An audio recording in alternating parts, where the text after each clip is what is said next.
A special thank you to this week's special guests, Avatar Aang, Shirtless Geralt of Rivia, Hannah Montana aka Miley Cyrus, and last but not least, Moto Moto.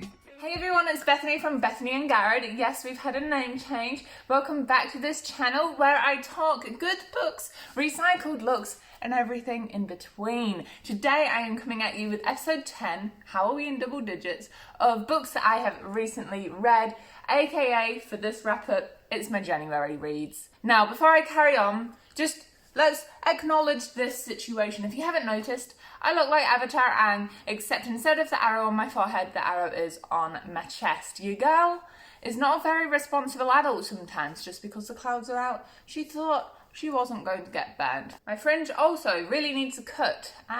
But you know, I'll sort myself out eventually. She says, procrastinating, sorting herself out. Before I continue with this video, please consider leaving a cheeky like and subscribe down below. One of my 2021 goals is to get to 1,000 subscribers and we are past halfway, so I'd really appreciate you helping out a small little channel. Right, on with the video. Where do I start? This year, so far, has felt like a really unproductive reading month. Now, I'm not putting pressure on myself to read if I don't want to read a book this year, which means I have started, I think, 5 books and put them down because they just weren't doing it for me. So that's where we're at the moment. However, I do have 8 books to share with you. So let's go through those first. The first book I read was the second book in the Witcher series, 0.7. If you're wondering why I can't get it out, now they come out. Hang on.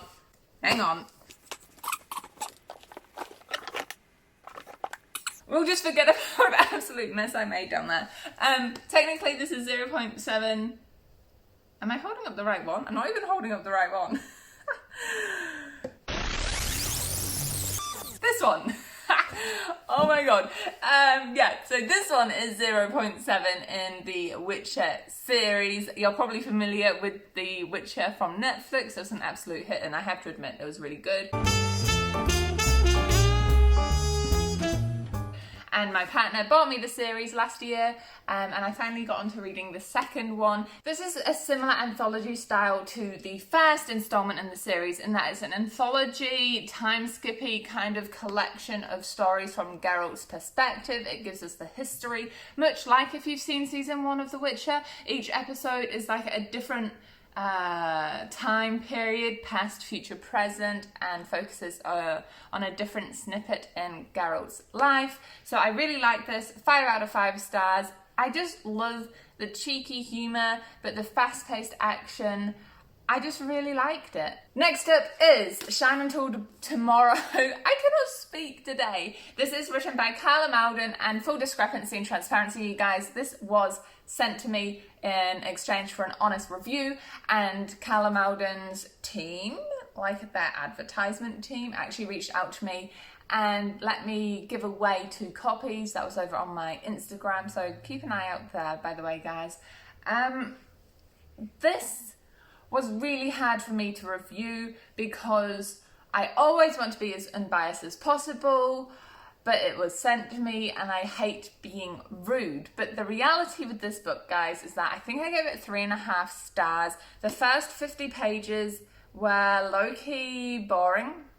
I don't feel like I can put that any other way. It was just really slow and the writing style didn't hook me in very well. But I persevered because if I was going to give away a book, I wanted to be able to talk to you guys about it and like if I recommended it in the first place. But after those first 50 pages, I put it down for a few days, picked it up and ended up reading it right through till the end. It was quite surprising, which is why it was rated like 3.5 to 4, but it is very niche. You will like it if you're into the music of the 60s and 70s. It follows a girl who knocks her head, time travels like back to the 60s, 70s, falls in love with a band member and kind of tours with them a little bit. She's like in that groupie vibe. would recommend if that's a specific thing you're interested in. Otherwise, you probably wouldn't find much of a connection with it. After that, I read books 3 and 4 of the month, and that is the Blood and Ash and the Kingdom of Flesh and Fire books by Jennifer L. Armentrout. I read these for a What the Hype video, and I cannot get over how much I liked these books. You'll have to go see if I thought they were worth the hype though. I really like these books, but they're also a little bit unforgettable. I mean, forgettable. I kind of forget them. Words are not my friend today. Look, was it a adult romance with lots of sex and lots of sex and steam and intrigue and plot twisty and vampire magic? Yes, it was. So if you're a fan of Throne of Glass and ACOTAR, you'll like these books. Because they're essentially the same thing as ACOTAR and Throne of Glass. It's like Armentrout took the best of both worlds from those two series and smashed them together, and that's how this world was created. I'm not saying it's necessarily a bad thing, because I enjoyed it. If you're someone, like I've said, if you're someone who likes those series, you will like this series. But yeah, I mean, I gave them 5 stars. I couldn't not. They're 600-page books, and I read them in like one sitting. Each, I read them like straight after each other. I found PDFs and online versions of them. So I literally finished book 1 and started book 2. So I read both books within 2 days, which is how the hell I did that. I don't know. So I loved them, but just don't go into it expecting anything new. So after those series, I tried picking up, that series. Not more than one, that series. I tried picking up a number of books that I had in my Read Me basket from my last TBR video where I like refreshed things. So the Once and Future Witches, I tried to start it. I didn't get into it. In fact, I've got a bookmark in here. I got to page 56 and I wasn't really hooked in. The premise is so cool, but slow. It was slow. I definitely want to get around to it one day though. Then I had this one on my shelf. Again, I really want to get into Rick Riordan, but I just wasn't in the mood for them. I never picked it up. One day. This one is just a DNF. I got to page, I want to say 80s-ish. And this is Interview with the Vampire by Anne Rice, which I picked up because I had bought like the 11th book in the series accidentally from an op shop and realised way too late, thanks to you guys commenting for me. Oh, thanks for that, team. Always got my back. Essentially, we follow a vampire's retelling. So he's being interviewed. What gave it away? Now, I don't know if they go into any more information about the vampire getting into some sort of drama or some sort of high-paced plot that wasn't just an autobiographical backstory, because that was boring and I didn't like it and I DNF'd it. So then I was feeling a little bit discouraged, so I ended up picking up this one that I had got out. This is book 1 and book 2 in the In Death series by J.D. Robb, which is a pen name for Nora Roberts. This is her, I call it a romance crime series, in that our main character, Eve Dallas, is a cop who does homicide, so massive triggers for death and gore and all of that stuff. And in her first case, in book 1, she meets a guy. Now, this first book came out like 40 years ago, so I'm going to spoil it, kind of. One of the suspects she falls in love with, they become husband and wife. And then the rest of the series, as far as I have read, follows them as they like solve these crazy, disgustingly murderous homicide cases. And it's just fun. It's one of my guilty pleasure books. Whenever I start one, I always finish it. So I read book 1 and 2, which is in this Bunker Boy. I think I was going to say big and chunky. And then I also found a PDF online of book 3. So I read book 1, book 2, book 3.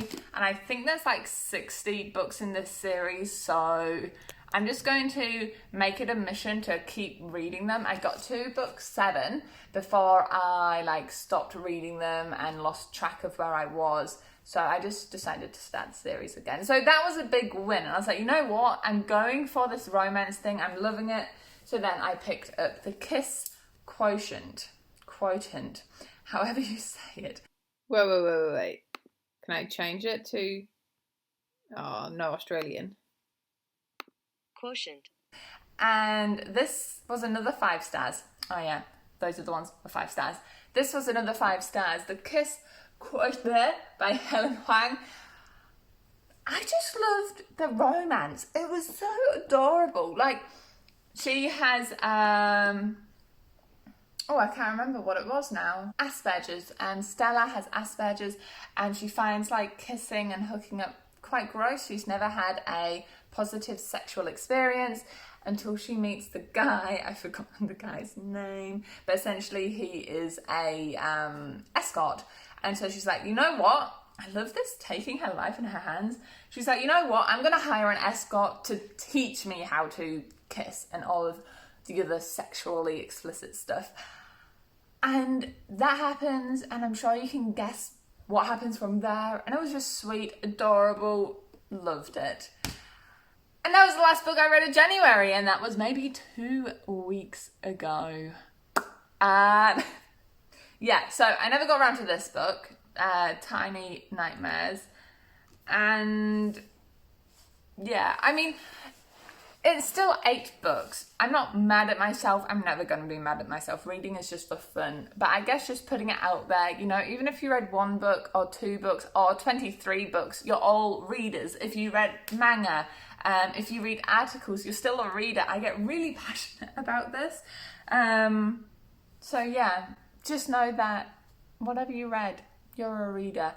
With all that being said and done, please consider leaving a cheeky like and subscribe down below. Keep an eye out for the next Wheel of TBR. Wheel chooses my TBR video, because I am going to film that next, and I will see you guys all in the next video. Enjoy all the places you go in your own reading and life adventures. Bye.